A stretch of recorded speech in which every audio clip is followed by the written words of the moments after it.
Arrest ಮಾಡ್ತಾರ, 10 ನಿಮಿಷದಾಗ ಬಿಡ್ತಾರ. ಬಿಡ್ಲಿಲ್ಲ ಅಂದ್ರ ಇಡೀ ರಾಜ್ಯದ ಎಲ್ಲಾ ಕಡೆ ಟೆಂಟ್ ಹೊಡೆದು ಲಾ ಅಂಡ್ ಆರ್ಡರ್ ಪ್ರಾಬ್ಲಮ್ ಮಾಡ್ಬೇಕಾಗ್ತೈತಿ. ಇದು ರೈತ ಶಕ್ತಿ. ಈ ಹೋರಾಟ ಗುರ್ಲಾಪುರ ಮಾದರಿ ಅಲ್ಲ, ಮುಂದುವರಿತಂದ್ರೆ ದೆಹಲಿ ಮಾದರಿ ಹೋಗ್ತದ. ನಾವು ಶಾಂತ ರೀತಿ ಯಾಕೆ ಕೂತೀವಿ ಅಂದ್ರೆ ಫ್ಯಾಕ್ಟ್ರಿ ಮಾಲಕರು ಏನು ಮಂಡತನ ಮಾಡಾಕತ್ತಾರಲ್ಲ, 50 ಹೆಚ್ಚಾಗತ್ತಮ್ಮ, ನೀ ಏನ್ ಹೆಚ್ಚಾದ್ರು ನಾವೇನ್ ಕೇಳಂಗಿಲ್ಲ. ನಮ್ಮ ರೇಟ್ ಬಲ ಬಂದ್ರೆ ಇದು ಹೋರಾಟ ಕೇಳ್ತೈತಿಲ್ಲ ಅಂದ್ರೆ ಯಾರಪ್ಪ ಕೇಳಂಗಿಲ್ಲ. ನೀವೊಂದು ಮಾತು ಕೊಡ್ತೀನಿ ಕೇಳ್ಕೊರಲ್ಲಿ, ಚುನಪ್ಪ ಪೂಜಾರಿ ನಾವದಿವಲ್ಲ, ಕರ್ನಾಟಕದಾಗ ಯಾವಾಗಾರ ರೈತಗೆ ಅನ್ಯಾಯ ಆತಂದ್ರೆ ಕಬ್ಬು ಬೆಳೆಗಾರಿಗೆ ಧಕ್ಕೆ ನಮ್ ಜೀವ ಕೊಡಕ್ ಸಜ್ಜ, ನೀವು ಗಟ್ಟಿರಿ.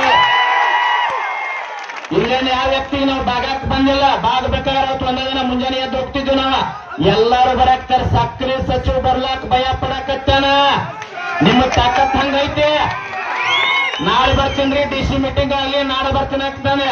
ಹಂಗಲ್ಲ, ಸಕ್ರೆ ಸಚಿವನ ಇಲ್ಲೇ ಬರ್ತಾನ, ಬಂದ ಕುಂಡ್ರದಷ್ಟ.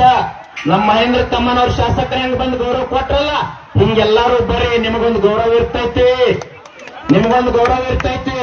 SP ಸಾಹೇಬ್ ವಿನಂತಿ ಮಾಡ್ಕೊಳ್ತೀನಿ, ಯಾವುದೇ ನಮ್ಮ ರೈತರನ್ನ ಅರೆಸ್ಟ್ ಮಾಡಿದ್ರು ಸತಿ ಕ್ಷಣ ಬಿಟ್ಟು ಬಿಡ್ರಿ. ವೇದಿಕೆ ಮುಖಾಂತರ ಎಚ್ಚರಿಕೆ ಕೊಡ್ತೀನಿ ನಾನು. ಅಧ್ಯಕ್ಷರು ಮಾತಾಡ್ತಾರ, ಬಿಡ್ತಾರ. ಹಾರುಗಿರಾಗಿ ಟೆಂಟ್ ಹೊಡೆದು ಬಂದ್ ಮಾಡ್ಯಾರ. 5 ಫ್ಯಾಕ್ಟ್ರಿ ಬಂದ್ ಆಗ್ಯಾವ. ಬೆಳಗಾಂ ಜಿಲ್ಲೆದಾಗ 1 ಫ್ಯಾಕ್ಟ್ರಿ ಚಲೋ ಆಗಂಗಿಲ್ಲ.